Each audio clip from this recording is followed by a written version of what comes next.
This partnership agreement is absolutely rejected, Julian said, his voice flat and loud enough to bounce off the glass walls of the conference room. He didn't just say it. He held the document up, the 30-page agreement I had spent 6 months negotiating, the one that was supposed to save our division, and he ripped it down the center. The sound was sharp, like a bone snapping, in a quiet room. He didn't look at me. He looked at the board of directors, lined up along the mahogany table. He dropped the torn halves onto the polished wood in front of me, the pages fanning out in a messy, defeated pile. "We don't need dead weight," he told them, pointing a manicured finger at the paper. "And we certainly don't need contracts that tie us to old-world methods. I'm rejecting this. And frankly, we should be rejecting the person who wrote it." The room went dead silent. No one moved. I didn't move. I just looked at the jagged tear running through the bold text of the title page. But before I tell you what happened in that room, and how long I waited for that exact moment of humiliation, I'd love to know where you're listening from today. Drop your city or state in the comments. It's always amazing to see how far these stories travel. My name is Jonah. I am 42 years old, and I have a habit of lining up my pens on my desk until they are perfectly parallel, with exactly 1 inch of space between them. It calms me. It gives me a sense that the world has order, even when the people running it are doing their best to create chaos. I've worked at Sterling & Oates for 15 years. We deal in architectural salvage, high-end reclaimed materials. If a historic bank in Chicago gets demolished, we are the ones who go in to save the marble columns, the brass fixtures, and the 100-year-old oak paneling. It is dirty, heavy, honest work. It smells like dust and linseed oil. I love the smell of linseed oil. It smells like preservation. It smells like second chances. For 12 of those years, I ran the procurement division. I was the guy in the hard hat, standing in the rain, negotiating with demolition crews, making sure we got the heart pine beams before they were tossed into a chipper. I knew the texture of good wood. I knew the weight of real brass versus plated junk, and I knew how to talk to people. In this business, a handshake still meant something. At least, it used to. Then the founder, a good man named Arthur, had a stroke. He survived, but he had to step back. The board brought in his son-in-law to take over the day-to-day operations, while Arthur remained as the silent chairman. The son-in-law's name was Julian. Julian was 35, going on a self-important 50. He didn't own a hard hat. I don't think he owned a pair of jeans. He wore suits that shimmered under the fluorescent lights, tight around the shoulders, and he always chewed on ice. That was the sound of the office now. The crunch, crunch, crunch of Julian chewing ice from his oversized tumbler while he stared at spreadsheets he didn't understand.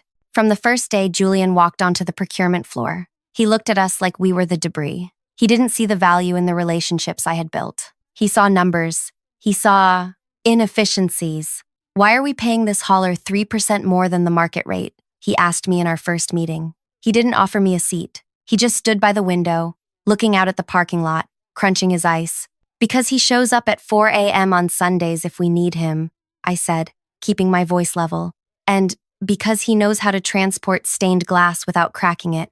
The market rate haulers break 20% of the inventory." Julian waved a hand, dismissing the words as if they were buzzing flies. "Get a cheaper hauler. We have insurance for breakage. It's a numbers game, Jonah. You need to stop thinking like a carpenter and start thinking like an executive." That was the beginning. Over the next 2 years, Julian systematically dismantled everything that made the company work. He fired the veteran warehouse manager, a man who could tell you the provenance of a limestone block just by touching it, and replaced him with inventory software that constantly glitched. He stopped paying our vendors on time, extending terms from 30 days to 90 days, which caused our best demolition partners to stop calling us. The quality of our stock dropped. We started getting complaints.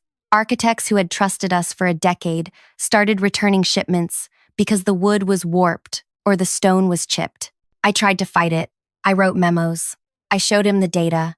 I lined up my pens on my desk, took a deep breath, and walked into his office to explain that we were losing our reputation. "You're too emotional, Jonah," Julian would say, not looking up from his phone. "You're attached to the past. The industry is pivoting. We need volume.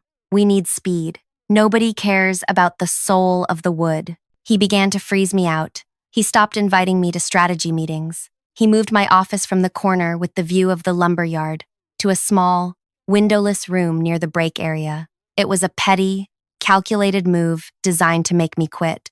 He wanted me to leave so he could bring in his own head of procurement, probably some kid from business school who would work for half my salary and ask zero questions. But I didn't quit. I couldn't. I had a daughter in college and a mortgage. Yes, but it was more than that. I loved this place. I had built this division. I wasn't going to let a man who chewed ice and wore shiny suits burn it to the ground without a fight. The turning point, or what I thought was the turning point, came 6 months ago. We got wind of the Holloway project. The Holloway Trust was restoring an entire block of Victorian row houses in the historic district. It was a massive job. They needed period-accurate flooring, doors, mantels, and hardware. It was a multi-million-dollar contract, the kind that could secure our revenue for the next 3 years. It was also the kind of job that required trust. The Holloway Trust didn't hire vendors. They hired partners. Julian wanted it bad. He needed a win. The board was starting to ask questions about the dipping profits and the high turnover rate. Julian needed a big, flashy number to put on the quarterly report. He tried to pitch them himself. He went to lunch with the Holloway director, a sharp, no-nonsense woman named Sarah. From what I heard, the lunch lasted 45 minutes and ended with Sarah checking her watch and politely declining dessert. Julian came back to the office, red-faced and slamming doors. He had tried to dazzle her with projections and scale, but Sarah wanted to talk about grain patterns and curing times. Julian didn't know the difference between white oak and red oak. A week later, Julian called me into his office. He looked tired. There were dark circles under his eyes, but the arrogance was still there, hard as granite. "I need you to handle the grunt work on the Holloway deal," he said, tossing a file folder onto the edge of his desk. He didn't hand it to me. He made me walk over and pick it up. "They're stuck in the past. They want technical specs. Go meet with them. Get the specs approved. But I handle the final pricing and the signing. You're just the mechanic." "I can do that," I said. "And Jonah?" He leaned forward. The leather of his chair creaked. "Don't think this makes you indispensable. You're fixing a problem. That's all. If you don't land this, we're gonna have to make some structural changes to the staff. And I think you know who's at the top of that list." I took the file. I went back to my windowless office. I aligned my pens. And then I went to work. For the next 5 months, I lived and breathed the Holloway project. I met with Sarah 2 or 3 times a week. We didn't meet in boardrooms. We met at the salvage yard. I walked her through the aisles of reclaimed lumber. I showed her the stacks of heart pine we had been seasoning for 5 years. I let her smell the linseed oil and the cedar. I showed her how we cleaned the brass hardware by hand, not with harsh chemicals that stripped the patina. Sarah was tough. She asked hard questions about our supply chain, about our ethical sourcing, about our delivery guarantees. I answered every single one with the truth. When we didn't have an answer, I told her I would find it. I didn't try to sell her. I just showed her that I understood the mission. "You're not like your boss," she said to me one afternoon. We were standing in the dust of the warehouse, looking at a stack of antique doors. "Julian has his own way of doing things," I said carefully. "He's a shark," she said, running her hand over the rough wood of a door frame. "Sharks are good for eating, Jonah. They aren't good for building."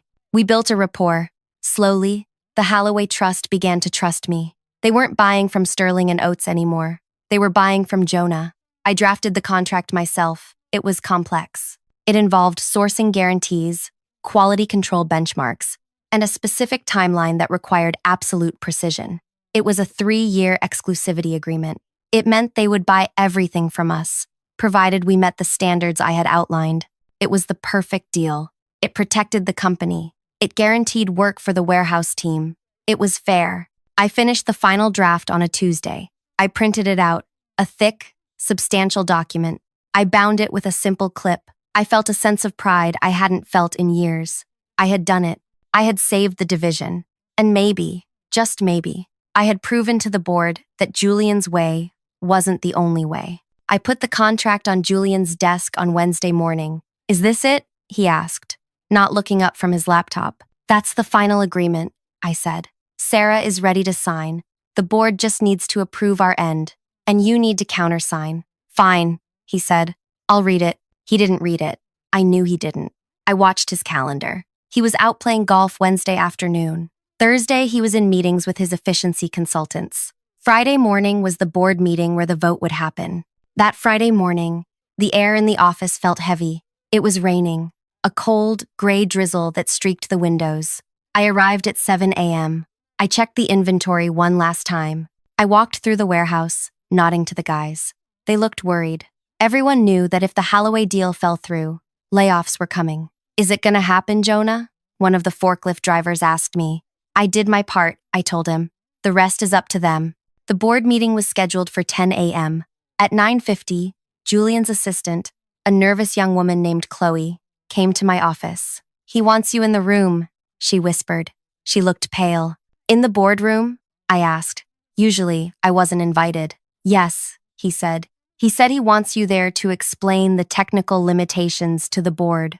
That phrase worried me. Technical limitations? There weren't any. I had solved them all. I grabbed my notebook. I made sure my pen was in my pocket.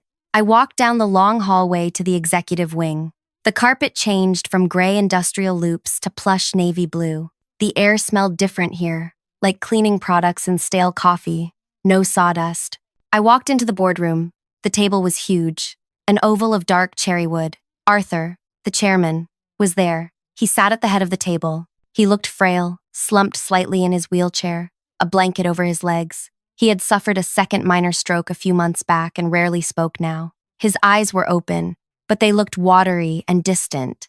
It broke my heart to see him like that. He had built this company with his bare hands, and now he was just a figurehead, watching his son-in-law dismantle it. The other 6 board members were there, looking at their tablets, and Julian stood at the front of the room, near a projection screen. "Ah, Jonah," Julian said. He smiled. It wasn't a nice smile. It was the smile a predator gives before it bites. "Come in. Stand over there." He pointed to a spot against the wall, away from the table. Like I was a servant, I walked over and stood with my hands clasped behind my back. I felt the stone in my pocket, a small, polished piece of river rock I kept for stress. I rubbed my thumb over the smooth surface. "I've been reviewing the proposal Jonah put together for the Holloway Trust," Julian announced to the room. He picked up the document from the table. It was my draft. "And?" asked one of the board members. "A man named Sterling, no relation to the founder, just a coincidence. It's a major contract, Julian. We need this revenue." "We need revenue," Julian agreed. "But we don't need shackles." He turned to look at me, his eyes dead cold. "Jonah here has spent 6 months negotiating a deal that gives away the farm. I read the fine print last night. He was lying. He hadn't read it. Or if he had, he didn't understand it. He has agreed to quality standards that are impossible to meet without doubling our labor costs," Julian said, his voice rising. "He has agreed to penalties for late delivery that would bankrupt us. He has prioritized craftsmanship over profitability." I stepped forward. "Sir, that's not accurate. The pricing structure accounts for the extra labor. The margin is actually 3% higher than our standard because Holloway is paying a premium for the guarantee. It's all in Section 4. Julian's face tightened. He hated being corrected. "I know what's in Section 4, Jonah. I'm the one who has to sign the checks. You're just the one playing with wood blocks." He turned back to the board. "This contract creates a partnership where we are the servants. It locks up our inventory for 3 years for one client. It prevents us from pivoting to the new, lower-cost import materials I've been sourcing from overseas. It is a strategic dead end." He paused for effect. He looked at Arthur, the chairman, who was staring blankly at the table. Then, he looked at the rest of the board. "This leadership team is about the future," Julian said. "And this," he held up the document. "This is the past. That was when he did it. This partnership agreement is absolutely rejected," he said. He grabbed the thick stack of paper with both hands. It was heavy stock, hard to tear, but he put his back into it. He ripped it.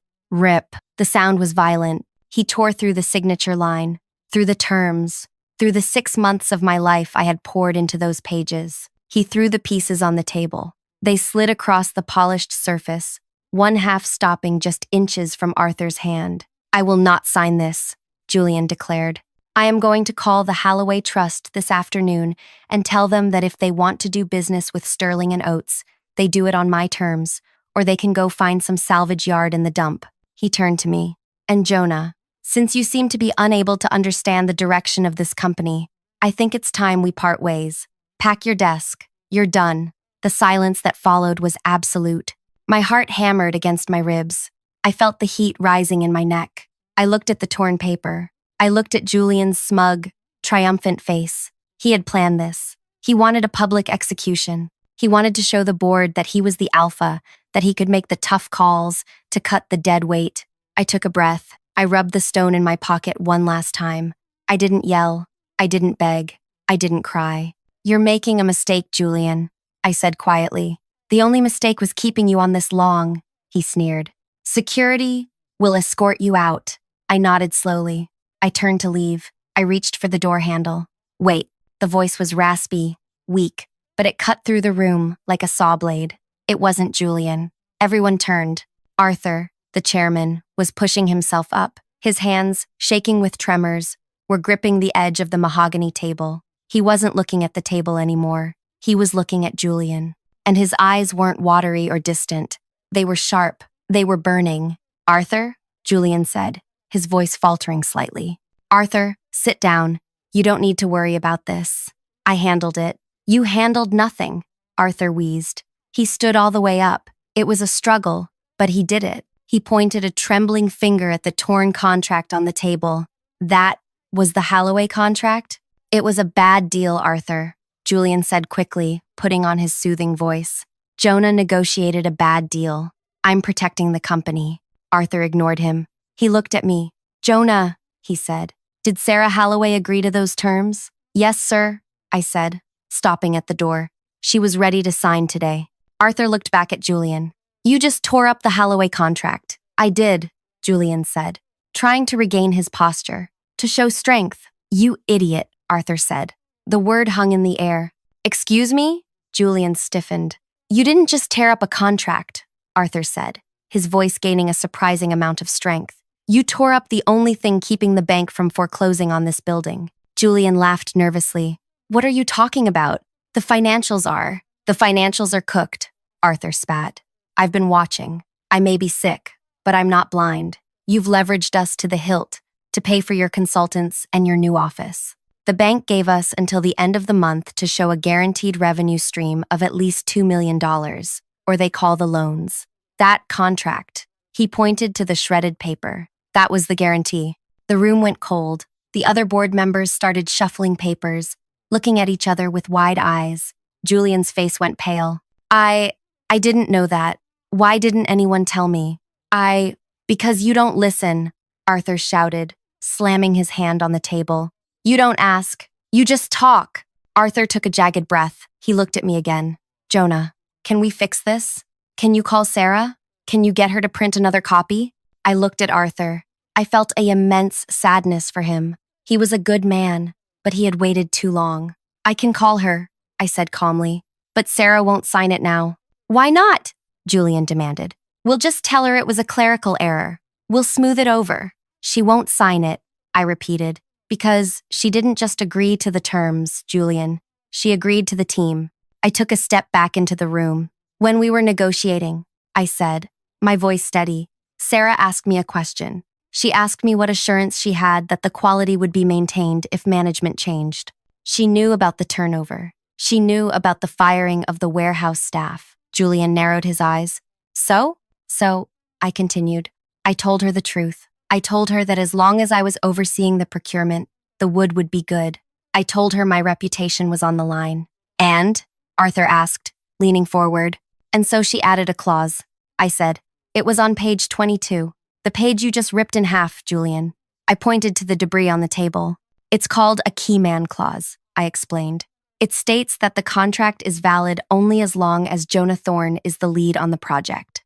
If I am fired or removed from the project, the contract is void immediately, and there is a penalty. Julian's mouth opened, but no sound came out. What penalty? Asked Sterling, the board member. If the contract is voided due to the removal of the key man, I said, Sterling and Oates is liable for a cancellation fee to cover their time and the delay in their project. How much? Julian whispered. $200,000. I said, payable within 7 days. The silence now was heavy enough to crush bones. Julian looked at the torn paper. He looked at me. He looked at the board. "You're fired," he had said 2 minutes ago. "So," I said, checking my watch. A simple analog watch with a leather strap. "I believe I am no longer an employee here, which means you don't have a contract. You have a $200,000 debt, and you have a bank about to foreclose." "Rehire him," Sterling shouted, standing up. "Julian, rehire him right now. Apologize." Julian looked like he was going to vomit. He turned to me, his face a mask of panic and hatred. "Jonah, look, I was hasty. We can work this out. You're not fired, okay? You're not fired. We'll tape this up. We'll call Sarah together." I looked at him. I looked at the man who had mocked my work, who had fired my friends, who had treated the history of this company like garbage. "I'm afraid it's not that simple," I said. "Why not?" Julian pleaded. "I'm offering you your job back. I'll give you a raise." "Because," I said, reaching into my jacket pocket and pulling out a folded piece of paper. It wasn't a contract. It was a letter. "I accepted a new position this morning." "What?" Arthur whispered. "I knew this would happen," I said. "Maybe not today, maybe not like this, but I knew you would try to cut me out, Julian. So yesterday, when I finished the contract, I also finished this." I placed my resignation letter on the table, right next to the torn contract. "I didn't want to use it," I said. "I wanted to save this place, but you just made the choice for me." "You can't leave," Julian hissed. "You can't. If you leave, we lose everything." "You already lost it," I said. I turned and walked out of the boardroom. I walked down the plush hallway, back to the industrial carpet, back to my windowless office. I could hear shouting behind me. I could hear Julian's voice rising in panic, and Arthur's voice shouting him down. I went to my desk. I picked up my box of pens. I picked up my stone. I put them in my bag. I walked out to the parking lot. The rain felt good. It felt clean. But the story doesn't end there. You see, Julian thought he could fix this. He thought he could bully Sarah Holloway. He thought he could threaten me. He didn't realize that in the world of architectural salvage, you don't just tear things down. You have to know what's underneath. And what was underneath was about to rot the entire foundation of his life. I sat in my truck in the parking lot for 20 minutes. The rain was coming down harder now, drumming a frantic rhythm on the roof of my cab. It was an old Ford F-150, the kind with cloth seats that smell permanently of stale coffee and sawdust. It was a safe space, a quiet space. My phone was vibrating on the passenger seat. It buzzed against the fabric, stopped, and then buzzed again immediately. "Julian, Julian, Julian." I didn't pick up. I watched the water stream down the windshield, blurring the view of the Sterling and Oates building. It looked like a gray fortress from here. I saw the lights of the conference room on the third floor. I could imagine the chaos inside. Julian screaming at his assistant. Sterling, the board member, pacing. Arthur, the chairman, probably being wheeled out by his nurse, his heart breaking for the company he built. I reached for the phone, not to answer it, but to turn it off. As I did, a text message flashed on the screen. "You will pay for this. I'm calling legal." I powered the phone down. The screen went black. The silence inside the truck was heavy. My hands were shaking, just a little. It was the adrenaline crash. I put my hands on the steering wheel at 10 and 2. I took a breath, held it for 4 seconds, and exhaled. I looked at the dashboard. I had a small bobblehead dog there, a gift from my daughter. It was slightly crooked. I reached out and adjusted it until it was perfectly centered, facing straight forward. Then I put the truck in gear and drove away. I didn't go home. I couldn't go home yet. If I went home, I would sit on my couch and stare at the wall and let the fear creep in. And the fear was waiting, believe me. I had just walked away from a 6-figure salary, health insurance, and 15 years of tenure. I had a mortgage. I had tuition payments. The bravado of the boardroom was gone, replaced by the cold, hard math of survival. I drove to the Holloway construction site. It was on the east side of the city, a block of Victorian row houses that currently looked like a skeleton. Scaffolding wrapped around the brick facades like bandages. The site was active, even in the rain. I could hear the high-pitched whine of circular saws and the heavy thud of dumpsters being loaded. I parked and walked to the site trailer. My boots sank into the mud. The mud here was different than the salvage yard. It was full of clay and brick dust, red and sticky. I knocked on the metal door and pushed it open. Sarah Halloway was sitting at a folding table covered in blueprints. She was wearing a high-visibility vest over a wool sweater. She looked up, her glasses perched on the end of her nose. "You're early," she said. She didn't look surprised. "You knew?" I asked, shaking the rain off my jacket. "I got a call from a very frantic man named Julian about 10 minutes ago," she said. She took off her glasses and set them on the table. He sounded like he was hyperventilating. He told me there had been a misunderstanding with the personnel and that he would be personally overseeing our account moving forward. "What did you tell him?" "I told him I don't do business with strangers," Sarah said, and I hung up. She leaned back in her chair. "So, he actually did it? He fired you?" "He tried," I said. "I resigned first.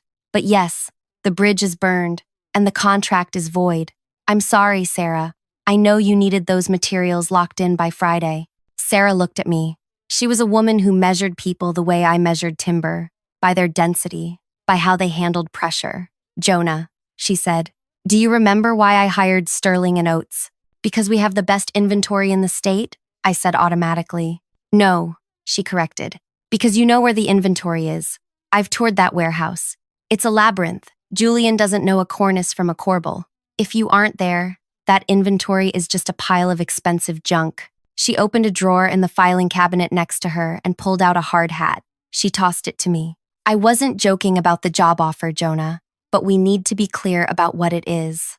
I'm not hiring you as a vendor. I'm hiring you as a consultant, Director of Material Acquisition for the Halloway Trust. You work for me now, directly." I caught the hat. It felt light in my hands. "Julian is going to sue me," I said. "If I start working for you immediately, he'll claim I stole the client. He'll claim I violated a non-compete." "Let him sue," Sarah said, her eyes narrowing. "My lawyers eat guys like Julian for breakfast. But you're right, we need to be careful. You can't source from Sterling and Oates. We need to find a new supplier." "There isn't one," I said. "Not with that volume. Not with that quality. Sterling has the market cornered on local salvage. If we don't use them, we have to import from Europe, and that blows your budget and your timeline." Sarah tapped her pen on the table. Tap, tap, tap. "So we're stuck." "Not necessarily," I said. The idea was forming in the back of my mind, vague and dangerous. Julian has the inventory, but he doesn't want it. He wants cash. He's in trouble with the bank. He needs to liquidate. So, I said, he's going to panic. He's going to try to turn that wood into money as fast as possible. And when people panic, they make mistakes. I left the trailer an hour later, feeling steady. I had a direction. I wasn't just an unemployed man. I was a man with a mission. But I underestimated how quickly Julian would move. When I got home that evening, there was a black sedan parked in my driveway. A man in a cheap suit was leaning against the hood, smoking a cigarette. He dropped it and crushed it under his heel when I pulled in. "Jonah Thorne?" he asked. "Who are you?" I got out of my truck, keeping the door between us. "Courier," he grunted. He shoved a thick manila envelope at me. "You've been served." He got in his car and drove off before I could even look at the return address. But I didn't need to look. I knew where it came from. I went inside my house. It was a small craftsman bungalow I had restored myself. The floors were quarter-sawn oak, salvaged from a schoolhouse in 1920. I took off my boots and lined them up on the mat, left boot, right boot, perfectly parallel. I went to the kitchen table, moved the fruit bowl to the exact center, and opened the envelope. It wasn't just a lawsuit. It was a declaration of war. Plaintiff, Sterling and Oates Holdings, LLC. Defendant, Jonah Thorne. Counts, breach of fiduciary duty, tortious interference with business relations, theft of trade secrets, gross negligence. He was suing me for $5 million. I laughed.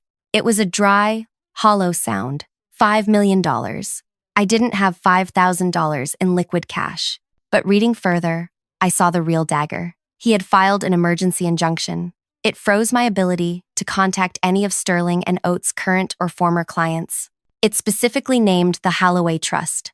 If I talked to Sarah, I was in contempt of court. If I worked for her, I was in contempt. Julian wasn't just firing me. He was blockading me. He knew he couldn't beat me on quality, so he was using the law to starve me out. He wanted me to come crawling back, or he wanted me destroyed. I poured myself a glass of water. I watched the bubbles rise to the surface. My phone rang. I had turned it back on. It was a number I didn't recognize. Hello? Jonah. The voice was a whisper, rough, gravelly. Arthur? I asked. Don't say my name, the chairman whispered. He's listening. He monitors the company lines. I'm on a burner. Arthur, he sued me. I said. He served me papers tonight. I know, Arthur said. He was bragging about it. He's terrified, Jonah. He's terrified because the bank called. They gave him 10 days. 10 days to raise $2 million cash, or they take the keys. 10 days?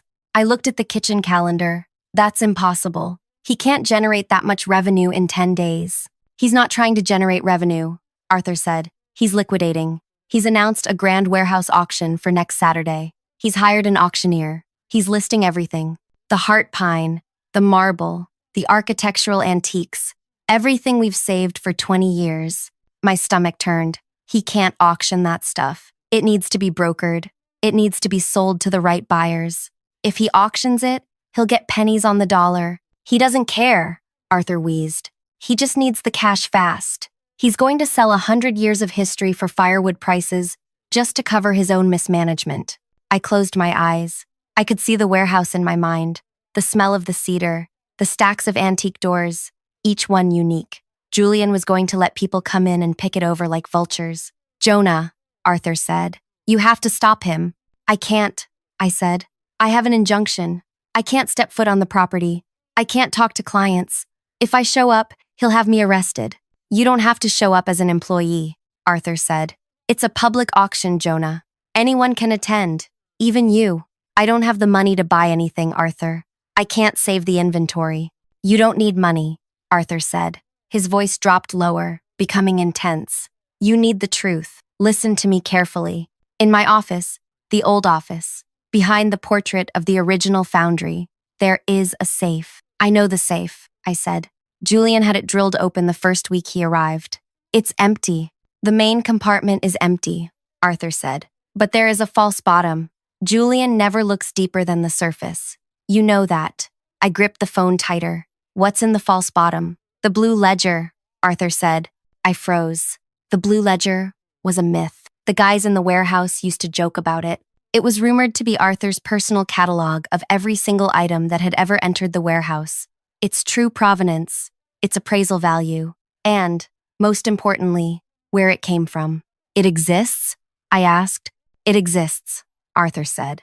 And it proves that the inventory Julian is selling as generic salvage is actually protected heritage material. Some of those items, Jonah, some of those items have liens on them.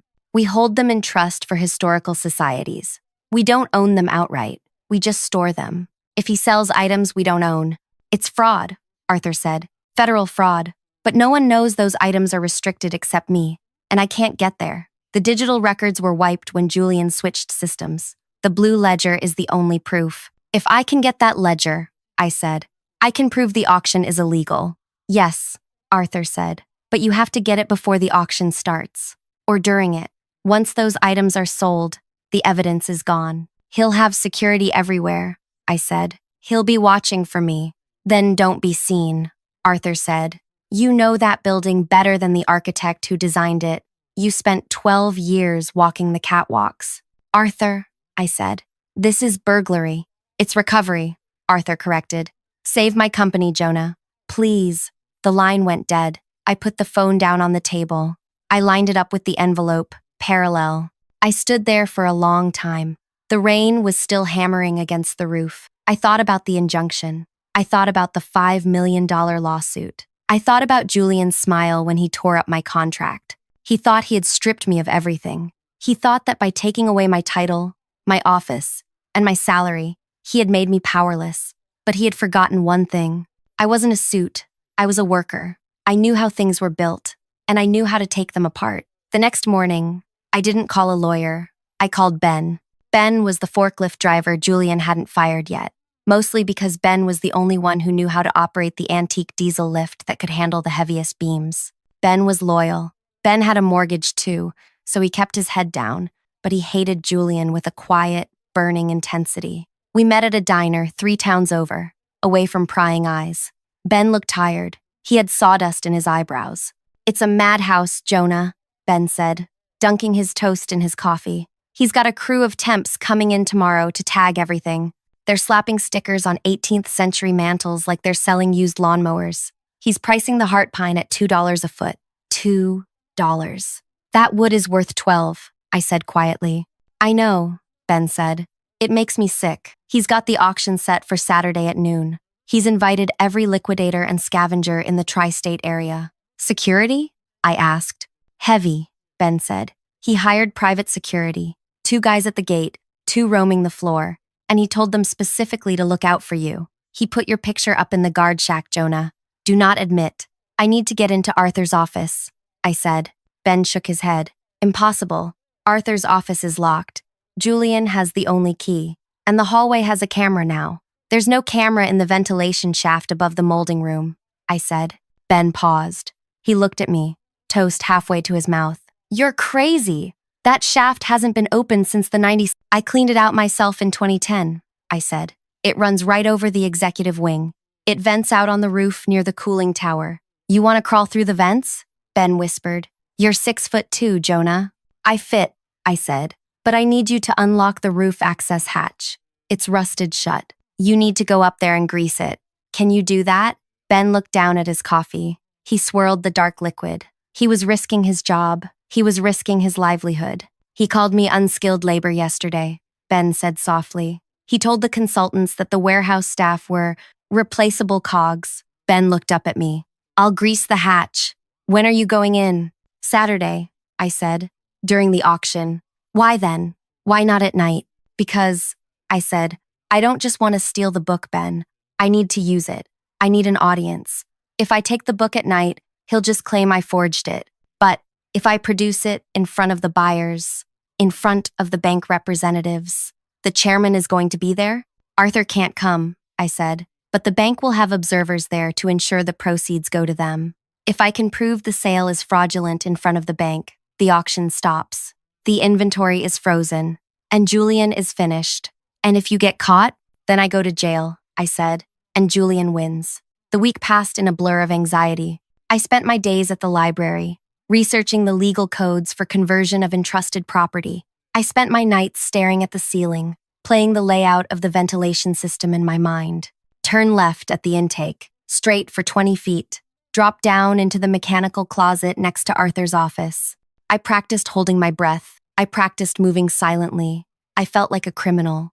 Maybe I was. But every time I felt a pang of doubt, I remembered the sound of that contract tearing. I remembered the disrespect. Not just to me, but to the work, to the history. Saturday morning arrived cold and bright. The rain had stopped, leaving the world scoured and clean. I dressed carefully. Dark jeans, black work shirt, steel-toed boots. I put my stone in my pocket. I checked my pens. I left them at home. I didn't need pens today. I needed a flashlight and a screwdriver. I parked my truck a mile away, in a strip mall lot. I walked the rest of the way, cutting through the woods that bordered the lumber yard. I could hear the auction before I saw it, the amplified voice of the auctioneer booming over the PA system. Do I hear 500? 500 for the lot of vintage brass? 500 going once. My heart hammered against my ribs. I reached the back fence. The chain link was cut in the corner, a hole we had never repaired because the deer used it. I slipped through. I skirted the edge of the lumber stacks, keeping to the shadows. The main yard was packed. There were hundreds of people, pickups, trailers, flatbeds, men in flannel shirts examining the wood, city developers in sleek coats looking for bargains, and Julian. I saw him standing on a raised platform near the loading dock. He was wearing a new suit, a light gray one. He was holding a microphone, beaming. He looked like a king, surveying his kingdom. He was crunching ice from a cup. I could see the motion of his jaw from 50 yards away. He had no idea that the ground beneath him was about to open up. I circled around to the back of the main building, the fire escape. It was rusted, but solid. I climbed up, rung by rung, the cold metal biting into my palms. I reached the roof. It was flat, covered in gravel. I crouched low, moving toward the cooling tower. There was the hatch. I reached for the handle. If Ben had chickened out, if it was still rusted shut, this was over. I gripped the iron wheel. I turned. It moved, smooth as silk. It had been greased with heavy industrial lubricant. Thank you, Ben. I opened the hatch and stared down into the darkness. The smell of dust and old air hit me. It was the smell of the building's lungs. I lowered myself in. I crawled. It was tight. The metal screws of the ductwork snagged my clothes. It was hot. I could hear the auctioneer's voice vibrating through the metal walls. A muffled drone. Sold. To the gentleman in the red hat. Next item. I counted the turns. Left, straight, right. I reached the grate that looked down into Arthur's office. I peered through the slats. The office was dark, empty. The heavy velvet curtains were drawn. I used my screwdriver to undo the corners of the grate. 1, 2, 3, 4. I lowered the grate down onto the carpet. Then I dropped. I landed silently. I was in. I stood up and scanned the room. It was exactly as Arthur had left it, except for the dust, the massive desk, the oil paintings. And there, behind the portrait of the original foundry, the wall, safe. I walked over. I moved the painting. The safe door was ajar, the lock drilled out, just as Arthur said. I opened it. The main compartment was empty. I ran my hand along the bottom metal plate. It felt solid. I pressed in the corners. Nothing. Panic. Had Arthur imagined it? Was his memory failing? Julian never looks deeper than the surface, he had said. I looked closer. There was a tiny lip of metal near the hinge. Not a button, a slide. I pushed the slide to the left. Click. The bottom plate popped up. My heart stopped. Lying in the recess, wrapped in oilcloth, was a book. It was thick, bound in blue leather, the spine cracked with age. The blue ledger. I pulled it out. It was heavy. I opened it.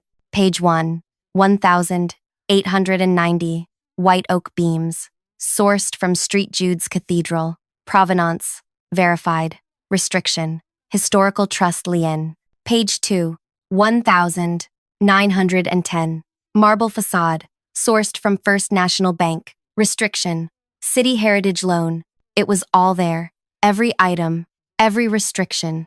And Julian was selling it all right now. I closed the book. I had the weapon. Now I just had to walk into the lion's den and fire it. I went to the office door. I cracked it open. The hallway was empty. The auction was happening in the main warehouse floor, down the hall and through the double doors. I took a deep breath. I smoothed my shirt. I gripped the ledger in my right hand. I walked down the hall. I could hear Julian's voice now. He had taken the microphone from the auctioneer. Ladies and gentlemen, Julian was booming. We have a special treat coming up next. Lot 400, the collection of stained glass from the old library. We're starting the bidding at a very aggressive price. I pushed open the double doors to the warehouse floor. The light was blinding for a second. The noise was deafening. I walked out onto the mezzanine, the metal walkway that overlooked the entire warehouse floor. I was 20 feet above them. "Excuse me," I shouted. My voice wasn't amplified, but it was loud. I had spent 12 years shouting over saw blades. It carried. Heads turned. 500 people looked up. Julian looked up. He squinted against the lights. When he saw me, his smile vanished. He dropped his cup of ice. "Security!" Julian screamed into the microphone. "Security! Get him! That man is trespassing!" 2 large men in uniforms started running toward the stairs. I held the blue ledger high in the air. "This auction is fraud," I yelled. The crowd murmured. The auctioneer froze. "Don't listen to him," Julian yelled, his voice cracking. "He's a disgruntled ex-employee. Arrest him. This is the master inventory ledger," I shouted, my voice echoing off the steel beams. "The items in Lot 400 do not belong to Sterling and Oates. They are property of the City Heritage Trust. If you buy them, you are buying stolen goods." The room went silent. The buyers looked at each other. The bank representatives, 3 men in dark suits standing near the front, stiffened. "He's lying!" Julian shrieked. "Get him off the walkway!" The security guards were pounding up the metal stairs. I could feel the vibration of their boots. I had maybe 10 seconds before they reached me. I looked down at the bank representatives. I made eye contact with the lead banker. "Check the provenance," I yelled.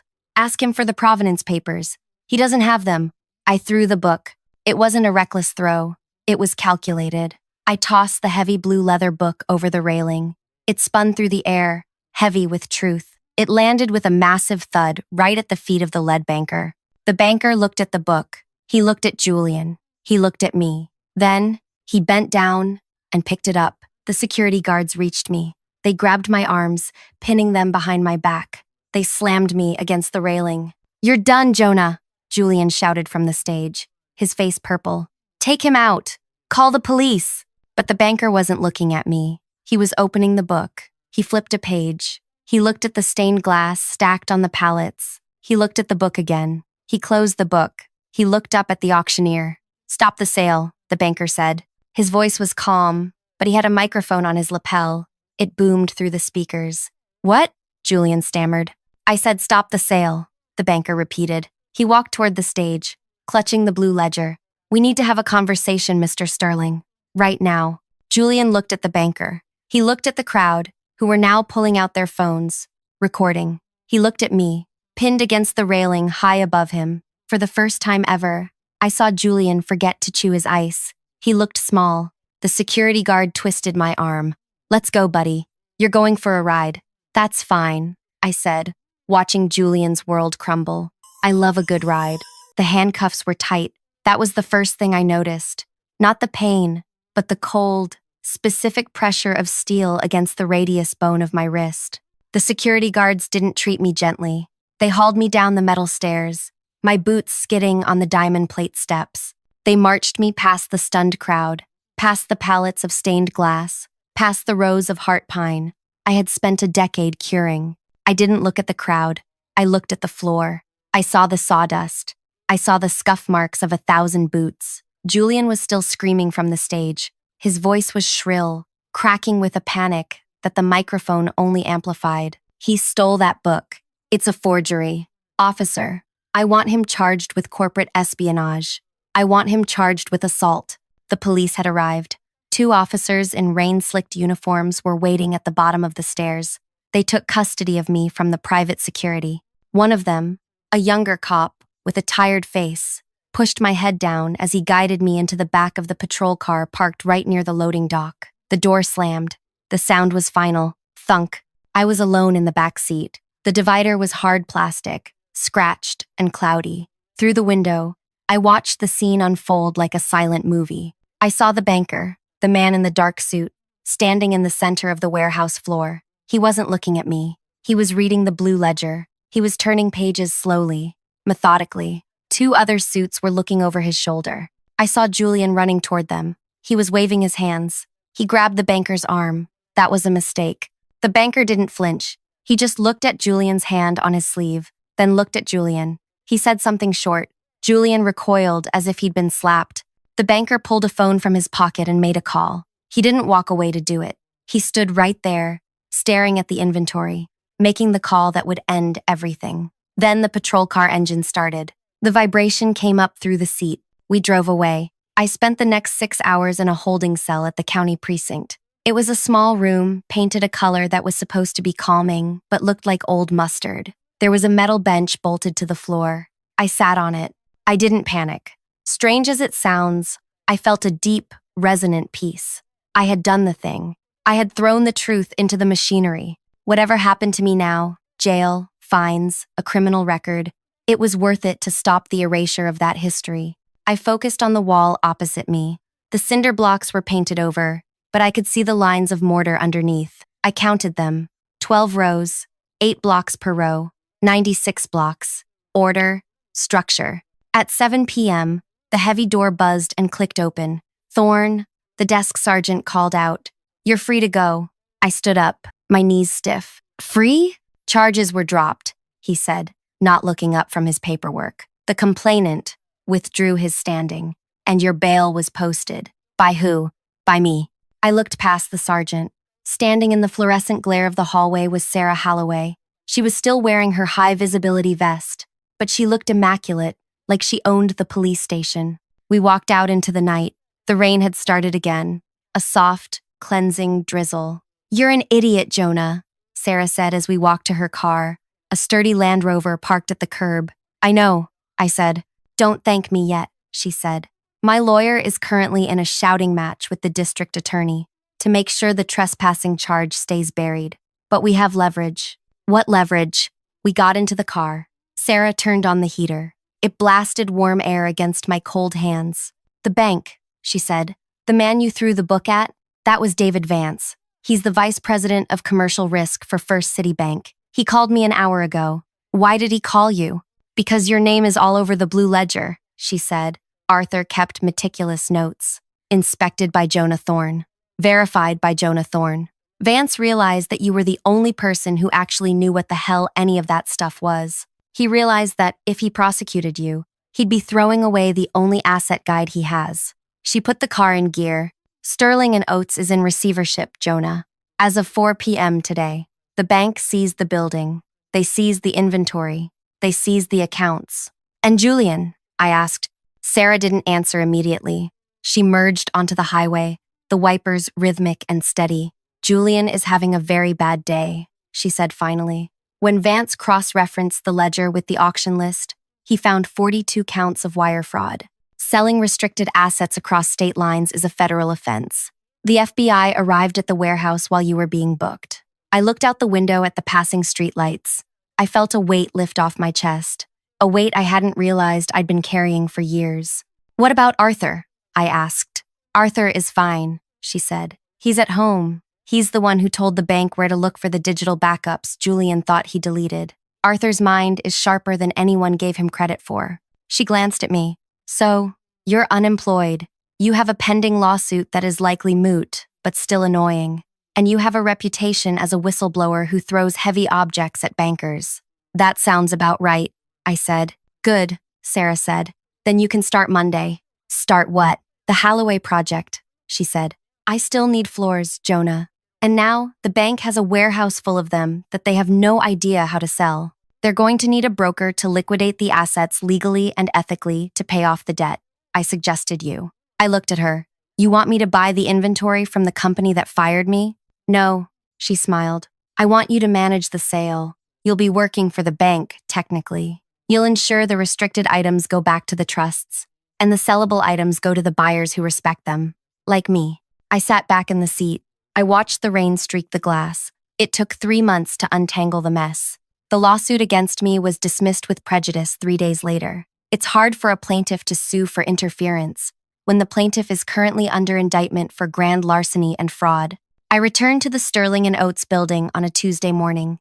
The sign out front was gone, removed by the bank. The windows were papered over. I wasn't an employee anymore. I was an independent asset manager, hired by First City Bank. I had the keys.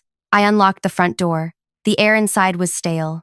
It smelled of neglect, but underneath that, faintly, I could still smell the cedar and the pine, the smell of the work. I walked through the empty offices. Julian's office had been cleared out by the authorities. His desk was bare, except for a coffee stain on the leather blotter. The expensive ergonomic chair was overturned. I set it upright. I didn't sit in it. I didn't want to. I went to the warehouse. Ben was there. The bank had agreed to keep the warehouse staff on, to help with the cataloging. When I walked onto the floor, the sound of boots on concrete stopped. Ben looked up from a clipboard. He grinned. He didn't say anything. He just nodded, then went back to checking a crate of hinges. The other guys nodded too. A quiet acknowledgement. The hierarchy of respect had been restored. I spent the next 6 weeks organizing the liquidation. It wasn't an auction. It was a curation. I called the architects and the restorers I had known for 15 years. I told them the truth. The company was gone, but the wood was safe. We returned the stained glass to the Historical Society. We returned the marble to the City Trust. And the rest, the white oak, the heart pine, the brass fixtures, we sold at fair market value. The Halloway Trust bought the flooring. Sarah got her materials. The bank got their money. And Julian got his consequences. I didn't go to the trial. I didn't need to see him in handcuffs. I didn't need to see him weep or make excuses. I read about it in the paper, like everyone else. He took a plea deal, 5 years in federal prison for fraud and embezzlement. It turns out the key man clause I had written into the Halloway contract, the one he tore up, became a central piece of evidence. The prosecution used my draft to prove that Julian knew the value of the relationships he was destroying, and that his actions were calculated negligence. The document he tried to destroy ended up being the paper trail that convicted him. But the real ending of this story isn't about courtrooms or prison sentences. It's about a specific Tuesday afternoon, the day we closed the warehouse for the last time. The building had been sold to a logistics company. They were going to gut it, turn it into a distribution center for online retail. The history was leaving the building. I was the last one there. I did a final sweep. I walked the catwalks. I checked the ventilation shaft one last time, just to be sure. I ended up in the small, windowless office near the break room. My old office. It was empty. My desk was still there, scratched and worn. I reached into my pocket. I pulled out my stone, the smooth river rock. I placed it on the desk. Then I reached into my bag. I took out 3 pens. I laid them on the desk. I nudged them with my finger. Tap, tap, tap. They were perfectly parallel, 1 inch apart. I stood there for a minute, looking at them. I thought about the fear I had felt when Julian tore that paper. I thought about the anger, and I realized that the anger was gone. It had been replaced by something sturdier. I had lost my job, yes. I had lost the company I loved, but I had saved the things that mattered. The wood would go into new homes. The brass would shine on new doors. The history would survive. I wasn't a head of procurement anymore. I was just Jonah. And for the first time in a long time, that felt like enough. I picked up the pens. I picked up the stone. I walked out of the office and turned off the lights. Outside, a car was waiting. It wasn't a police car. It wasn't a lawyer's sedan. It was a vintage 1965 Mercedes convertible, cherry red. The top was down, despite the chill in the air. Arthur was in the passenger seat. He looked frail, wrapped in a thick wool coat and a scarf, but he was smiling. He wasn't driving. His tremors were too bad for that. "Get in," Arthur rasped. I climbed into the driver's seat. The leather was soft and cracked with age. It smelled of real leather, not the synthetic stuff in Julian's office. "Where to, Chairman?" I asked. Arthur looked back at the empty warehouse. He raised a shaking hand and gave it a small, dismissive wave. "Forward, Jonah," he said. "Just forward." I put the car in gear. We drove out of the parking lot, leaving the empty shell of Sterling and Oates behind us. We drove toward the city, where the scaffolding was coming down on the Halloway project, revealing the beautiful, restored brickwork underneath. We didn't talk. We didn't need to. We just drove, 2 men who knew the value of things that last, listening to the hum of a well-maintained engine and the sound of the wind rushing past us. Thank you for listening to my story. If you've ever had to stand up for your work against someone who didn't understand its value, hit that like button and subscribe. It helps us share more stories like this one.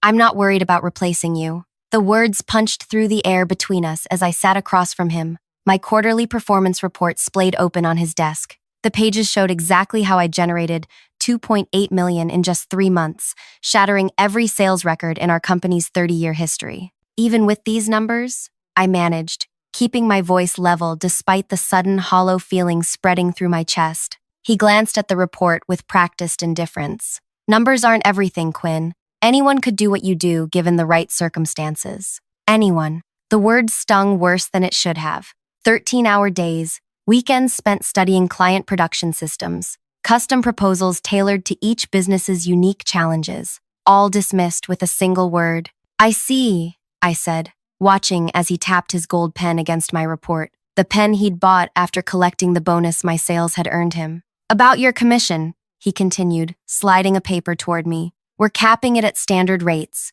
Company policy." I stared at the figure. It was less than a quarter of what I'd earned based on our agreed structure. "This isn't what we discussed when I took this position." He shrugged. "Exceptional circumstances require adjustments. The board feels your numbers are anomalous. We can't set compensation precedents based on outliers." Outliers. That's what he called breaking every sales record in company history. "I've brought in more revenue than the entire Eastern Division combined," I said quietly. "And we appreciate that," he replied, not bothering to look up as he closed my file. "But let's be realistic. You got lucky with timing and market conditions. Lightning doesn't strike twice." I felt something shift inside me. Not anger, exactly. Something colder, more calculated. "The Merston account renewed today," I said. 3-year contract. They doubled their order. This got his attention. Merston was our biggest client. He'd been trying to land them for years before I arrived. They specifically asked for you?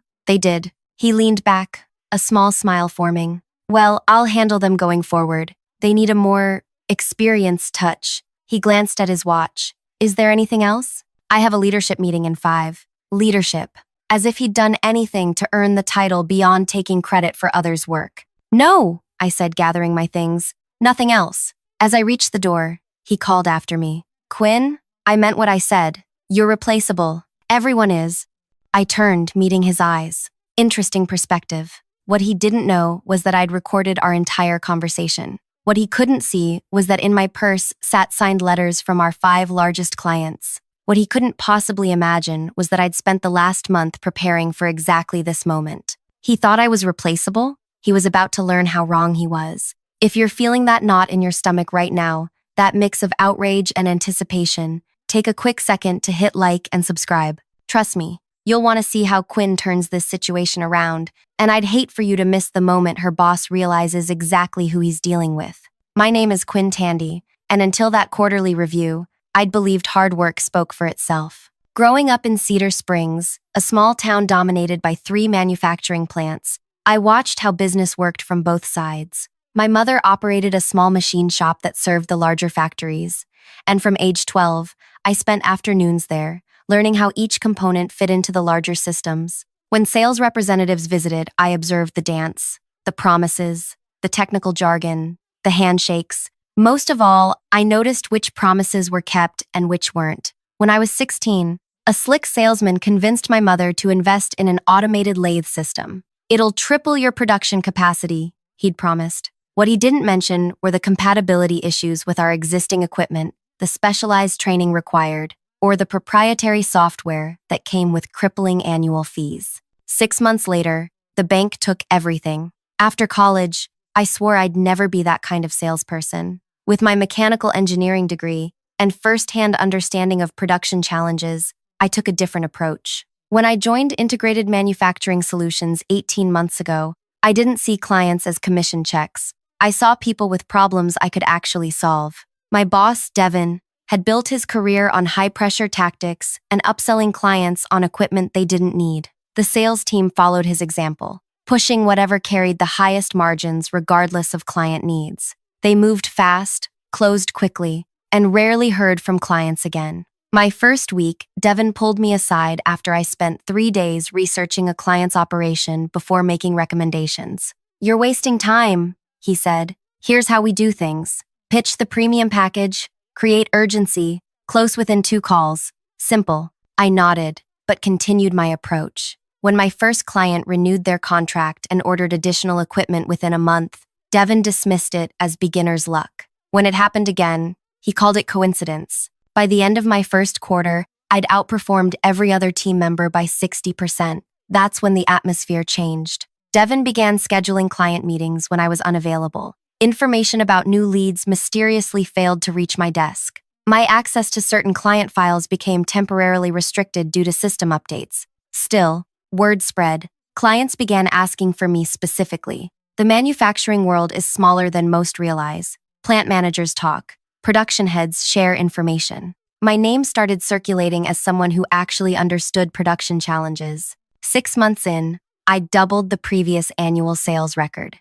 Devin's response was to implement a team selling approach, where he joined all my client meetings. Suddenly, my solutions became our recommendations, and eventually, Devin's strategic approach. In company-wide emails, Devin positioned himself as the architect of this revolutionary client-centered methodology. In reality, he was actively undermining it, pushing team members to continue aggressive sales tactics while taking credit for my results. What changed everything was the Merston contract.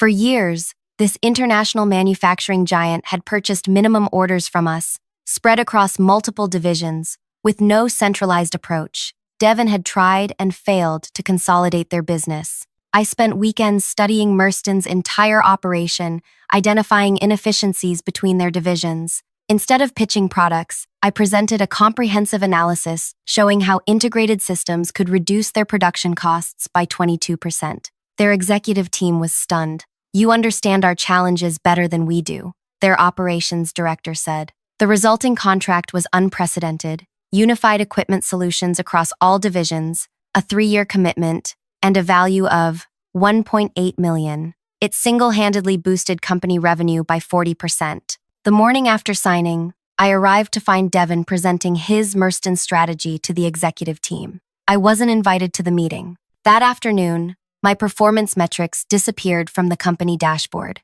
When I inquired, I was told there had been data integration issues. My commission check that month was calculated incorrectly, missing the Merston numbers entirely. Accounting error, Devin assured me. We'll correct it next cycle. They never did. I began keeping detailed records of everything: emails, contracts, client communications. I recorded meetings, saved voicemails, and documented every interaction with Devin. Something fundamental had changed inside me. The naive belief that excellence would be recognized had died. 3 more major accounts followed Merston's lead, each choosing our company specifically because of my approach. By the 3rd quarter, I managed relationships representing 70% of total company revenue. Our stock price climbed 30%. Devin received a Leadership Excellence Award and a 6-figure bonus. I received a coffee mug with the company logo. Then came the Wilson opportunity. Wilson Manufacturing was the industry giant, the white whale every sales team chased. Their equipment purchases influenced the entire sector. Landing them would transform our company overnight. Through a connection at Merston, I secured a meeting with Wilson's procurement team. They were skeptical but agreed to hear my pitch. Rather than pushing products, I spent 3 weeks analyzing their operations, identifying specific bottlenecks in their production flow. My presentation to their executive team was scheduled for a Monday. The Friday before, Devin called me into his office. "Great news," he said. "I'll be handling the Wilson presentation. The CEO wants a senior leader managing this relationship." "But I've done all the preparation," I protested. "I know their systems inside out. Just send me your notes," he replied. "This is too important to leave to chance." That weekend, I sent him a truncated version of my analysis, keeping the key insights to myself. Monday morning, I called Wilson's VP of Operations directly. "There's been a miscommunication," I explained. "I wanted to personally assure you that I'll remain your primary contact throughout this process." "That's not what we heard," he replied. "Your boss informed us yesterday that he'd be overseeing our account personally." The conversation confirmed what I'd suspected. Devin had already contacted them, positioning himself as the visionary while relegating me to a supporting role. The Wilson presentation went forward with Devin at the helm. Without my complete analysis, he fumbled technical questions and made promises our systems couldn't fulfill. The Wilson team, initially excited, grew increasingly skeptical. When they asked about specific integration challenges I'd previously identified, Devin dismissed their concerns as easily manageable without providing details. They left unconvinced. Later that week, Wilson signed with our main competitor. Devin called an emergency team meeting. "We lost Wilson because our materials weren't persuasive enough," he announced, looking directly at me. "Some team members need to remember that sales is about relationships, not just technical details." As others nodded, something crystallized within me. This wasn't just about recognition or commission. Devin's approach was actively harming clients, our company, and everyone's livelihood except his own. That night, I made a decision. I began by mapping the company's entire client relationship structure, identifying which accounts were truly mine versus which belonged to the company. I studied our supplier contracts, territory agreements, and non-compete clauses with forensic precision. What I discovered changed everything. Most of our exclusive supplier relationships weren't with the company at all. They were tied to Devin's position. The territory rights, the preferential pricing, the priority fulfillment guarantees, all were contractually assigned to the senior sales director rather than the company itself. Devin had created a structure where he was indispensable while ensuring everyone else remained replaceable. Or so he thought. The quarterly review where he told me I was replaceable wasn't just an insult, it was the final confirmation I needed. As I walked out of his office that day, my plan was already taking shape. That evening after the quarterly review, I sat in my apartment, surrounded by stacks of contracts, supplier agreements, and client records. A half-empty glass of Cabernet balanced precariously on a tower of files as I traced connections between accounts. 3 things had become crystal clear. First, our clients were loyal to me, not the company. Second, Devin had structured the supplier agreements to make himself seemingly irreplaceable. Third, He had no idea how thoroughly I understood the business architecture he'd built. The next morning, I arrived at work an hour early. The office was nearly empty, just the night security guard finishing his shift, and the receptionist setting up coffee. "Morning, Quinn," she said. "You're here before even Devin today." I smiled. Big day ahead. I headed straight to the server room. As the person who managed our largest client relationships, I had access to our entire client database, Access. Devin had never bothered to restrict because he couldn't imagine anyone understanding the full picture.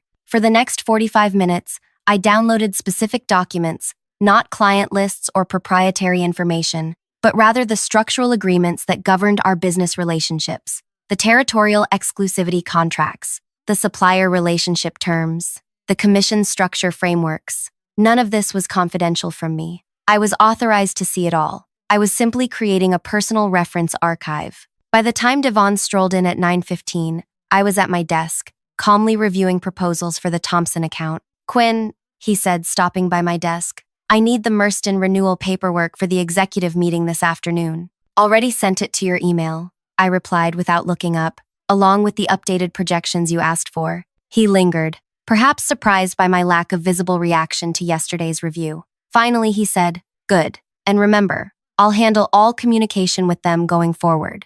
I looked up and smiled pleasantly. "Of course." The moment he walked away, I sent a text to Laurel Merston, their operations director. "Lunch today? Need to discuss implementation timeline.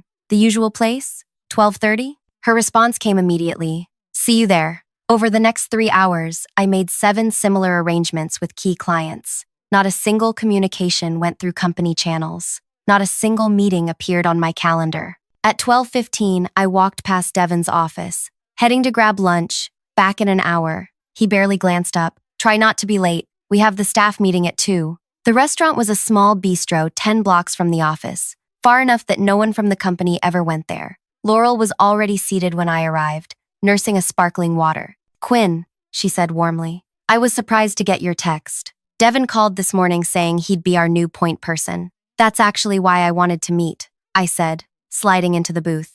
"Things are changing at the company, and I wanted to give you advance notice." Her expression tightened. "What kind of changes?" "I'm considering new opportunities," I said carefully, "and I wanted to discuss what that might mean for clients I've worked closely with." For the next 30 minutes, I laid out specific concerns, how Devin's approach differed from mine, the push toward higher margin products, regardless of fit, the likelihood that the personalized solutions I'd developed would be replaced by standardized packages. I never disparaged the company directly. I never breached confidentiality. I simply presented facts about differences in sales philosophy. "This is concerning," Laurel said finally. "We renewed specifically because of your approach. The board approved the contract based on the customized implementation plan you developed." I nodded. "I understand. And I want to be clear. I haven't made any decisions yet. I simply felt you deserved transparency." "What would you do?" she asked bluntly, "if you were in my position?" I took a sip of water.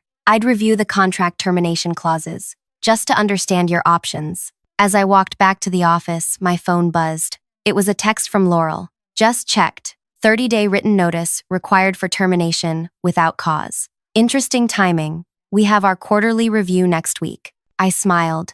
The first domino was tipping. Over the next 3 days, I had similar conversations with 7 other key clients. Not once did I suggest they leave the company. Not once did I make promises about future arrangements. I simply provided information about the changing internal dynamics and let them draw their own conclusions. By Friday, my phone was buzzing constantly with texts from concerned clients. Each conversation followed the same pattern. They'd received calls from Devin introducing himself as their new account manager. They were concerned about changes to their customized solutions, and they were reviewing their contract terms. Meanwhile, Devin remained oblivious. In the Friday staff meeting, he announced a new standardized solution approach to streamline our offerings. "We're spending too much time on customization," he explained. "The new model will focus on 3 core packages with minimal modifications. This will increase our margins by an estimated 30%. Across the table, our technical director frowned. "But Quinn's customized approach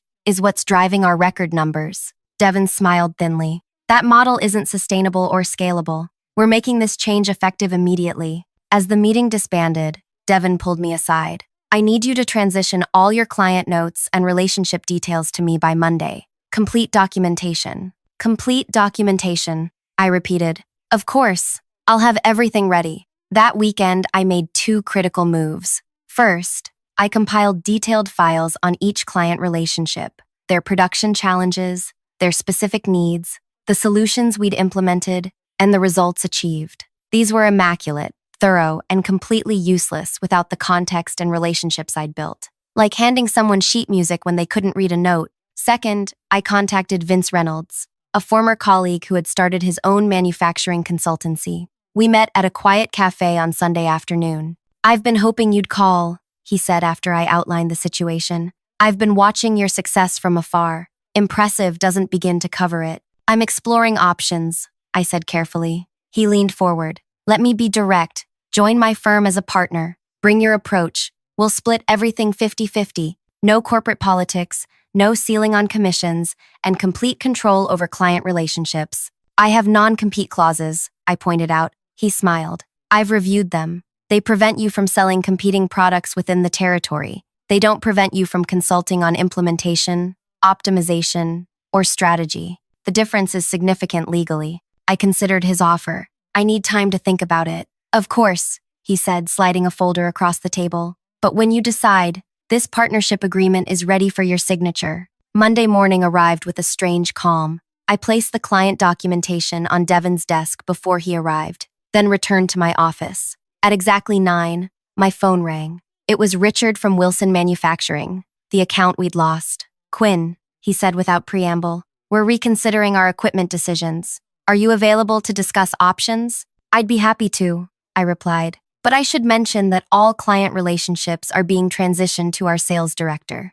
There was a pause. "We're specifically requesting you. If that's not possible, we'll pursue other options." "Let me see what I can arrange," I said. "I'll call you back this afternoon." I walked directly to Devin's office. He was reviewing my client files with visible frustration. "There's nothing useful here," he complained. "Just technical specifications and implementation notes. Where are the relationship details? The personal information? The leverage points?" "That's everything," I said simply. "Those relationships were built on understanding their technical needs, not leveraging personal information." He scowled. "Wilson Manufacturing called. They want to reconsider their decision, but they're asking specifically for you." "I just heard from them as well," I said. Devin's expression shifted to calculation. "I'll handle the initial meeting. You can attend as support." "Actually," I countered, "they specifically said they want me to lead the discussion.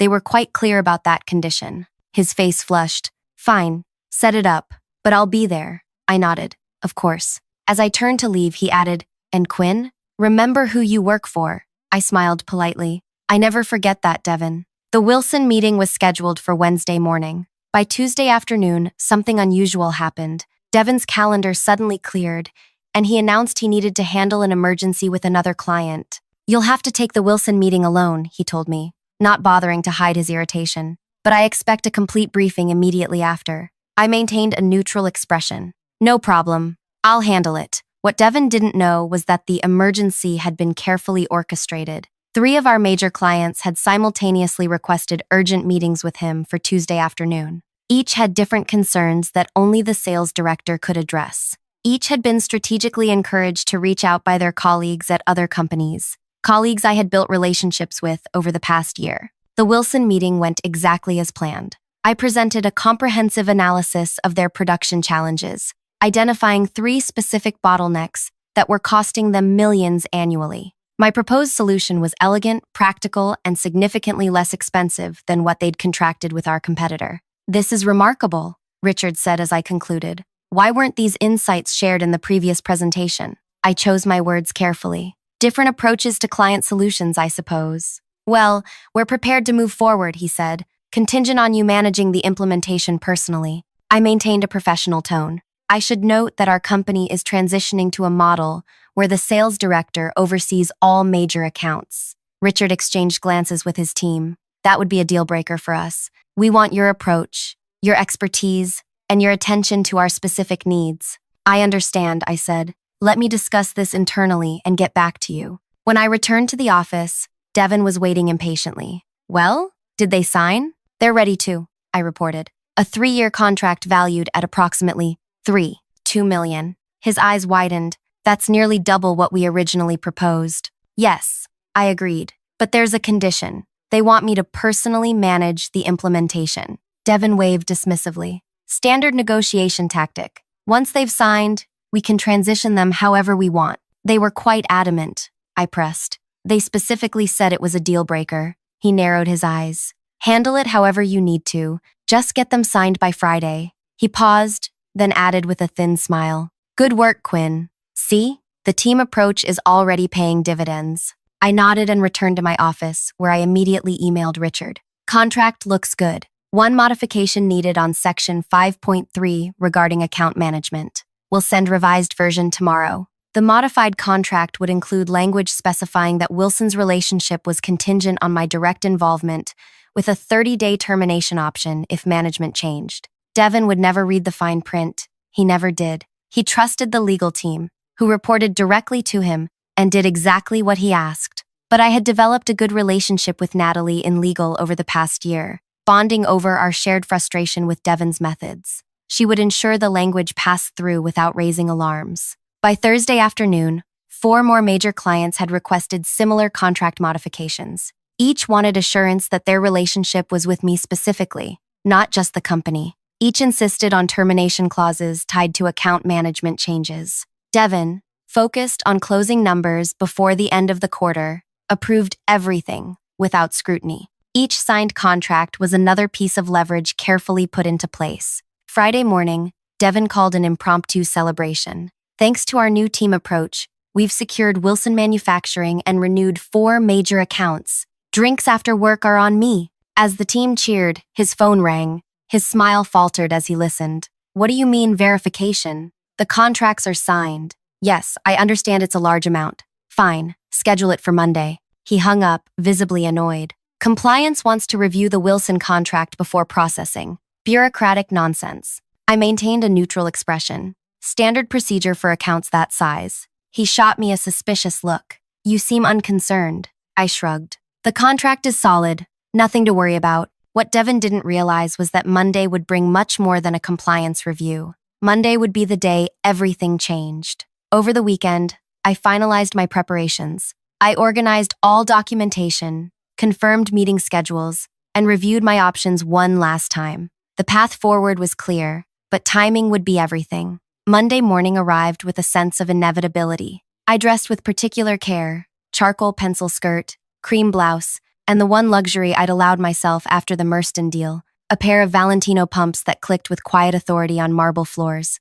In the elevator up to our office, I checked my phone. 5 text messages had arrived since dawn. From Laurel at Merston, board meeting at 11, decision will be made today. From Richard at Wilson, compliance call scheduled for 10:30, standing firm on our requirements. From Vince, partnership paperwork filed, ready when you are. From Natalie in legal, Devin still hasn't reviewed Section 5.3 amendments, moving forward as discussed. From Terry, our CFO, need to speak with you before the executive meeting. My office, 9:15. The last message was unexpected. Terry and I had a cordial professional relationship, but we rarely communicated directly. As the company's financial officer, he saw all the numbers, including exactly how much revenue I'd generated versus what I'd been paid. The office was unusually quiet when I arrived. Devin's door was closed, which was typical on Monday mornings. He usually spent the first hour calling his golf buddies about their weekend games while pretending to review sales forecasts.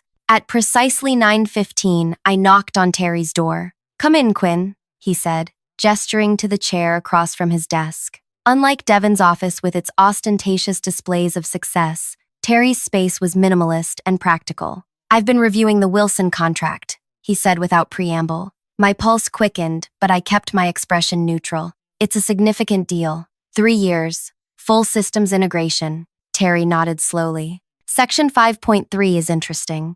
Standard account management language," I said mildly. "No," Terry countered. "It's not. It specifically names you as the exclusive point of contact, with a 30-day termination option if you're removed from the account." I held his gaze. The client insisted. As did Merston, Crawford Technologies, Zendex Manufacturing, and Brightline Industries, he continued. 5 major accounts, all with nearly identical language. all representing 78% of our projected quarterly revenue.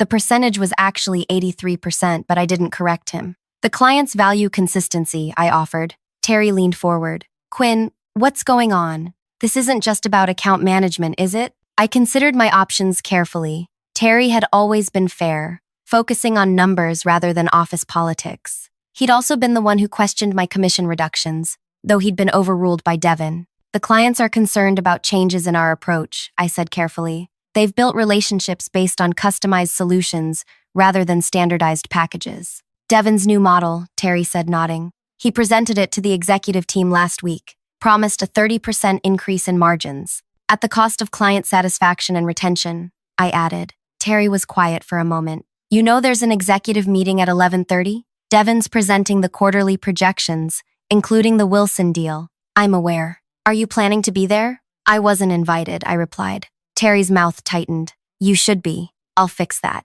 He paused. One more question, Quinn. If these clients have termination options tied to your involvement, what happens if you leave? I smiled slightly. That would be unfortunate for the company, wouldn't it? As I left Terry's office, my phone buzzed again. A text from Richard at Wilson. Compliance call complete. They seem concerned about Section 5.3, holding firm as discussed. At 10:15, Devin finally emerged from his office, looking irritated. He spotted me and strode over. Wilson is being difficult about some contract language, he snapped. Fix it. They're insisting on keeping you as their point person. I'm happy to continue working with them, I said. That's not the point, he hissed. No client dictates our internal structure. Tell them it's non-negotiable. If I do that, they'll likely invoke the termination clause, I pointed out. His face flushed. What termination clause? Section 5.3, the account management provision with the 30-day exit option. Devin stared at me. Show me. I pulled up the contract on my tablet and handed it to him. He scanned the section, his expression darkening.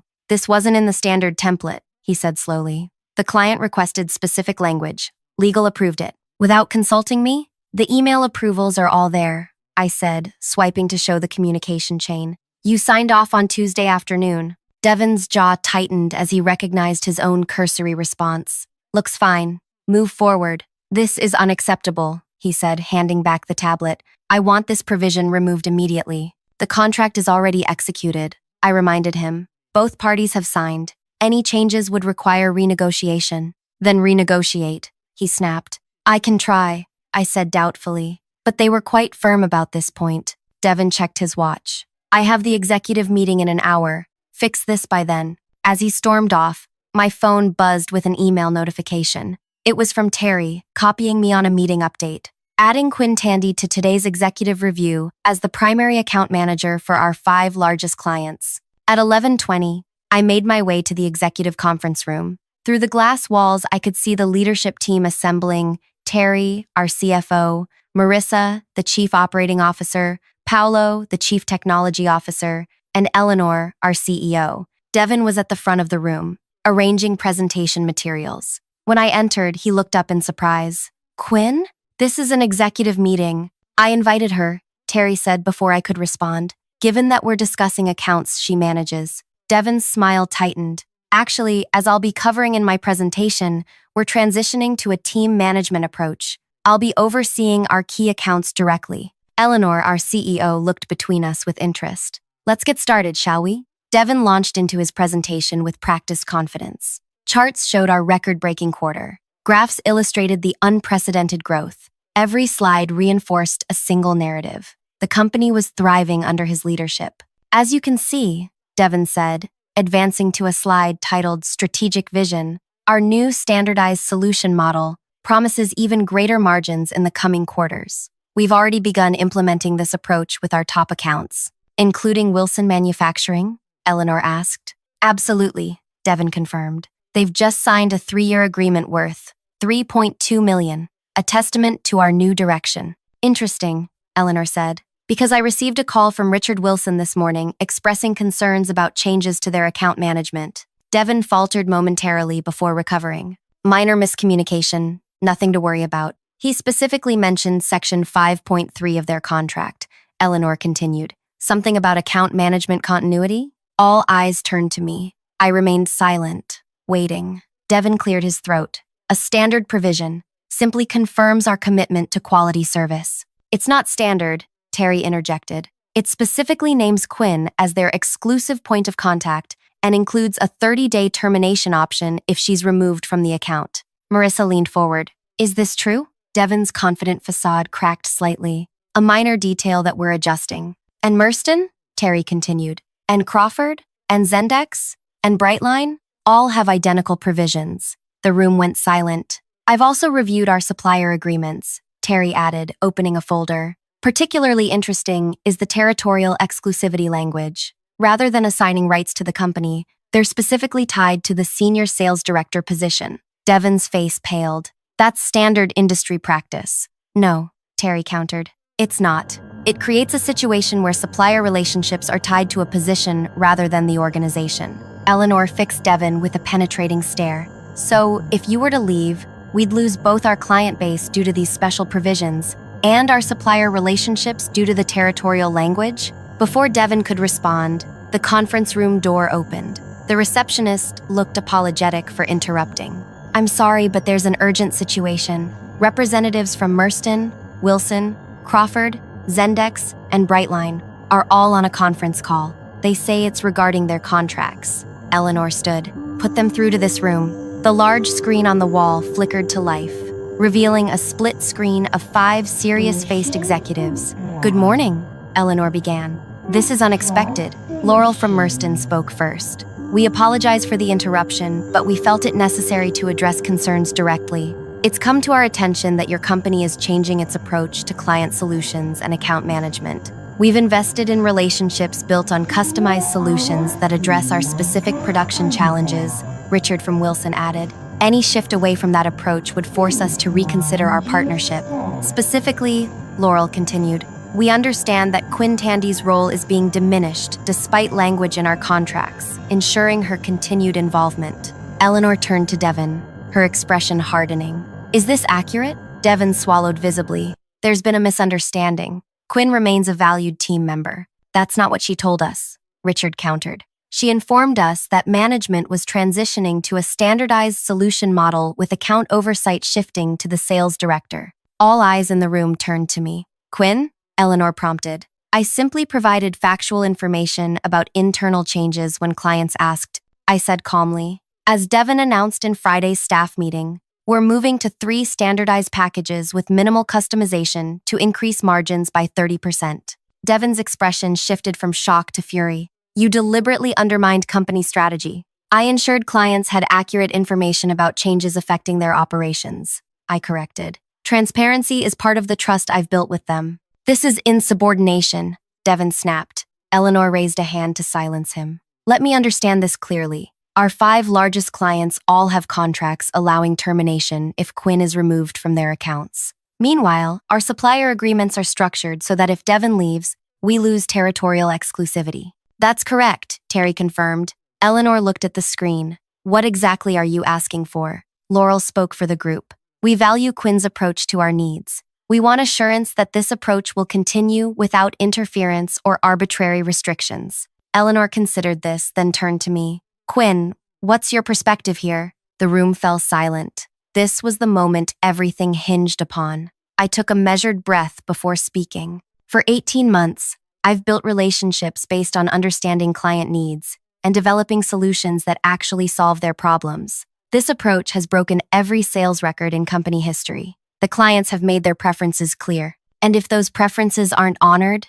Eleanor asked. I met her gaze directly. Then the company risks losing 83% of its current revenue within 30 days. Devon slammed his hand on the table. This is blackmail. No, I replied evenly. This is consequences. Eleanor studied me for a long moment. What would you propose as a solution? A restructuring, I said simply. One that aligns company interests with client needs and properly values those who generate results. The tension in the room was palpable as Eleanor considered her options. Devon glared at me with naked hatred, while the executive team exchanged uncertain glances. Finally, Eleanor nodded. We'll take a brief recess to discuss this internally. Please give us 30 minutes. As the video call ended, Eleanor turned to Devon. Your office. Now. Then to me. Quinn. Please, wait here. As they left, Terry leaned over. Well played, he murmured, though extremely risky. I smiled slightly. The best moves always are. For 28 minutes, I sat alone in the conference room, watching the digital clock on the wall mark time with silent precision. I didn't check my phone. I didn't review notes. I simply waited, knowing that whatever happened next would determine the trajectory of my career. At exactly the 30-minute mark, the door opened. Eleanor entered alone, her expression unreadable. "Walk with me," she said. We moved silently through the corridor to her corner office. Unlike Devon's space, with its ostentatious displays, Eleanor's office was elegant and understated, achievement that didn't need to announce itself. "Sit," she said, gesturing to a chair as she closed the door. I complied, maintaining perfect posture despite the tension coiling inside me. "In 30 years of business," she began, "I've never encountered quite this situation." Her tone wasn't angry, merely analytical. "You've effectively created a scenario where our company's success is tied directly to you personally. The clients made their own decisions," I pointed out. A small smile touched her lips. "After you carefully laid the groundwork. Don't misunderstand. I'm not criticizing. I'm impressed. It was methodically executed." She leaned back in her chair. "Devon is, naturally, calling for your immediate termination, which would trigger the contract clauses," I said. "Precisely. He seems to believe the clients are bluffing." "They're not." Eleanor nodded slowly. "I don't believe they are either, which leaves us with limited options." She studied me. "What do you actually want, Quinn?" It was the question I'd been waiting for. Recognition for results, compensation commensurate with value created, and leadership that supports client-focused approaches rather than undermining them. "Reasonable requests," she agreed, though implementing them creates certain complications. "Such as Devon's position," I suggested. "Such as Devon's position," she confirmed. "He's structured things to make himself seemingly indispensable." "Seemingly being the operative word," I noted. Eleanor's eyes narrowed slightly. "You've found a way around the supplier agreements." It wasn't a question, but I answered anyway. "The territorial exclusivity is assigned to the senior sales director position, not to Devon personally. The contracts don't specify who holds that title." Understanding dawned in Eleanor's eyes. "You're not just negotiating for better terms. You want his job." "I want the authority to properly serve our clients and grow our business," I corrected. "Whether that comes with his title or a new position is secondary." Eleanor stood and walked to the window, looking out over the city skyline. "Devon has been with us for 12 years, and in that time, he's structured the company to serve his interests above everyone else's, including yours," I pointed out. She turned back to me. "Tell me about Vince Reynolds." The question caught me off guard. "How do you know that you've been meeting with him? That his consultancy has filed partnership papers with your name on them?" She smiled thinly. "I didn't become CEO by being unobservant, Quinn. I decided complete honesty was my only option. It's my contingency plan. If this conversation had gone differently, I would have resigned today and joined his firm. Several key clients would likely have followed within 30 days. And now? That depends on what happens next." Eleanor returned to her desk and pressed the intercom. "Send them in." The door opened, and Terry entered, followed by Marissa and Paolo. Devon was notably absent. "We've reached a decision," Eleanor announced. "Effective immediately, we're creating a new position, Chief Client Officer, responsible for our key account strategies and implementation approaches. Quinn will assume this role, with commensurate compensation and equity participation." My pulse quickened, but I kept my expression neutral. "And the reporting structure? You'll report directly to me," Eleanor said. "Devon will remain as sales director, focusing on new business development, but all existing major accounts will fall under your purview." "That arrangement won't work," I said quietly. "Devon will undermine any parallel structure." Eleanor's expression hardened slightly. "Devon has been given two options: accept the new structure or tender his resignation. He's currently considering his position." Before I could respond, a commotion erupted in the hallway. Devon's voice carried clearly through the door. "This is ridiculous. You can't let her dictate terms." The door burst open, and Devon stood there, face flushed with anger, his gaze locked on me with pure hatred. "You engineered this whole thing," he spat. "Turned my clients against me, manipulated contracts. This is corporate sabotage." Eleanor's voice cut through his tirade. "Devon, your options have been clearly presented. What's your decision?" He pointed an accusing finger at me. "You'll regret this. All of you. Those clients are loyal to me, not her. The contracts suggest otherwise, Terry observed mildly. Devin turned to Eleanor. 12 years I've given this company. 12 years of record growth. And this is how you repay me? By handing everything to her? Not everything, Eleanor corrected. Just the responsibilities she's proven better equipped to handle. For a moment, I thought Devin might actually lunge across the room. Instead, he straightened his tie with shaking hands. Keep the job, he said coldly. I resign. Effective immediately. Eleanor nodded. Security will assist you in clearing out your office. As Devin turned to leave, I called after him. Devin. He paused but didn't turn around. Do you remember what you said to me last week? I asked. About not being worried about replacing me? His shoulders stiffened. It's interesting, I continued, how quickly things can change. Without another word, he walked out. The room was silent for a moment before Eleanor turned to me. Your first challenge as Chief Client Officer will be stabilizing those client relationships. They need reassurance that their concerns have been addressed. I'll call them immediately, I agreed.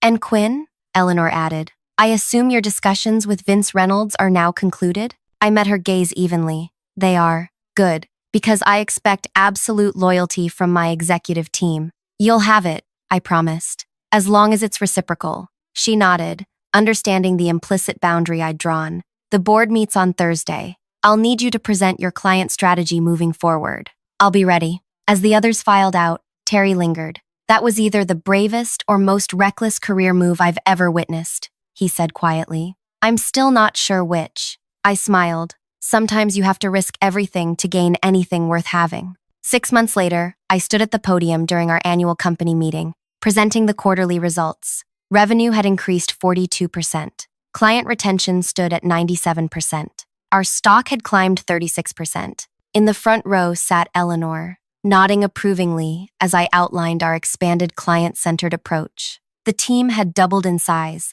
with each account manager now trained in my methodology, understanding client challenges first, then developing customized solutions. After the presentation, Eleanor joined me at the refreshment table. The board is extremely pleased, she said, handing me a glass of champagne, particularly with how smoothly the transition went. Most of the clients didn't even notice, I replied. They just knew their needs were being met. And Devin? I smiled slightly. From what I hear, he's struggling to rebuild his network. Apparently, when you build relationships based solely on position rather than value, they don't transfer well. Eleanor studied me over her glass. You know, when you orchestrated that takeover, I wasn't entirely sure whether to be impressed or concerned. Having someone capable of such strategic thinking has proven valuable, but also somewhat unsettling. I prefer to think of it as alignment, I said, ensuring that everyone's interests, clients, company, and employees are properly balanced. Just make sure our interests remain aligned, she said with a meaningful look. As long as we continue valuing results over politics, we will be, I assured her. As Eleanor moved away to speak with board members, my phone buzzed with a notification. It was an email from Laurel at Merston, confirming their contract renewal with a 30% increase in order volume. I smiled to myself, thinking of Devin's words that day in his office. I'm not worried about replacing you. He should have been. If this story resonated with you, hit that like button and subscribe for more stories about workplace justice. Have you ever been undervalued despite breaking records? Share your experience in the comments below. Remember, sometimes the most powerful response isn't immediate confrontation, it's strategic patience and perfect timing.